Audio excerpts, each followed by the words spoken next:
kali ini saya akan sharing ke kamu. Jika kamu punya uang 100.000, itu kamu bisa investasi di instrumen keuangan apa aja. Untuk kali ini saya akan jelasin tentang reksadana. Untuk platform yang mau kamu investasi ini bisa di Bareksa ataupun BIT ataupun platform lainnya yang diawasi oleh OJK. Sekarang kamu harus tahu dulu, kalau untuk kamu investasi, itu bukan sembarangan. Kamu harus tahu dulu untuk toleransi resiko kamu dan strategi kamu mau jangka pendek, menengah, ataupun panjang. Sekarang kita masuk ke bibit ini. Untuk reksadana ada beberapa macam. Pertama adalah reksadana pasar uang, pendapatan tetap, saham, dan juga campuran.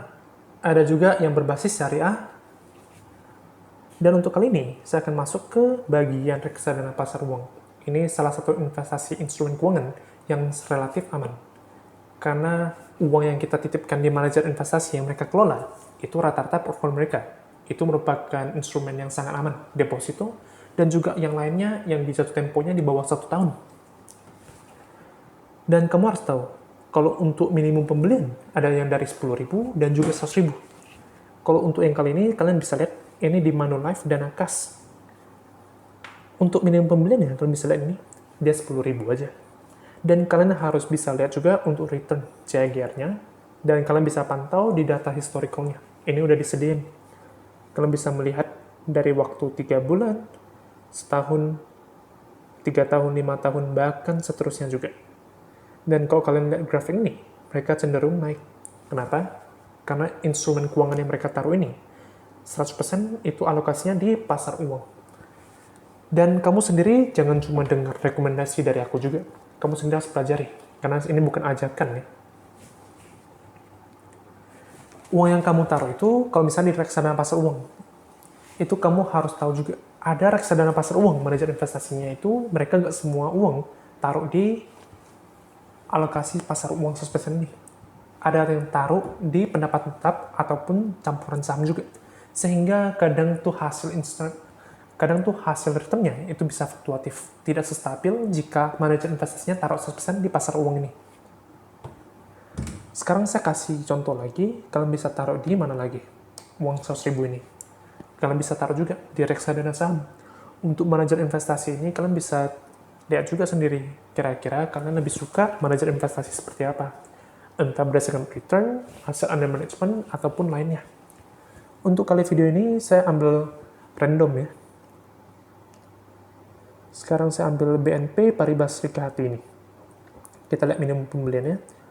Untuk 10.000 juga bisa langsung. Ada juga reksadana saham yang manajer investasinya mengecas minimum pembelian mungkin yang 100.000 bahkan lebih atas juga.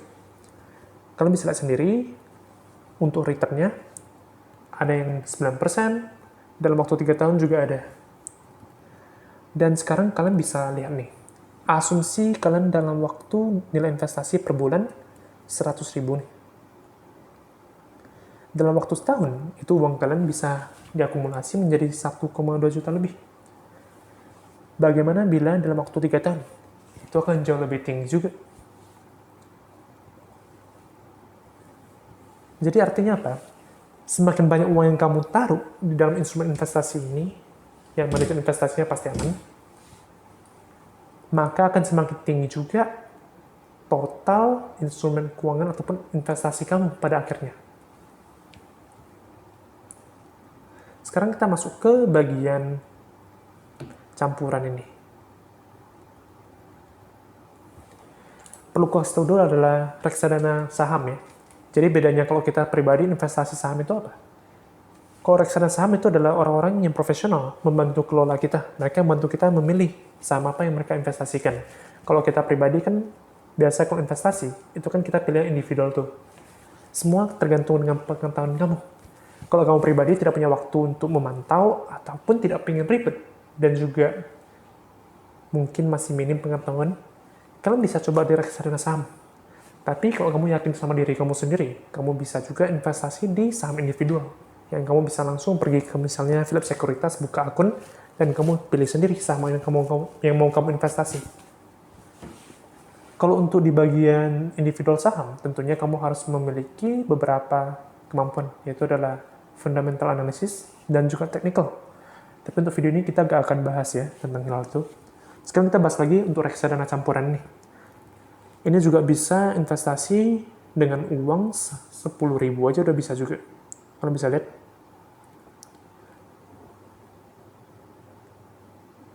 Untuk reksadana campuran 50.000 udah bisa juga, 100.000 juga bisa. Kalian bisa lihat sendiri. Dari waktu setahun, 3 tahun, dan 5 tahun, keuntungan mereka berapa aja. Dan ingat, kamu harus pilih secara tepat. Kira-kira manajer investasi apa yang paling bagus. Dan jangan sembarangan ikut aja investasi. Kamu sendiri harus bisa berpendapat, beropini, dan juga belajar. Apakah kamu ini cocok nggak untuk investasi di reksadana? Atau mungkin kalau kamu udah lebih jago, kamu bisa juga investasi di saham langsung. Kalau kamu tanya aku pribadi nih, apakah aku investasi di reksadana? Sebelumnya aku udah investasi, tapi kali ini udah enggak.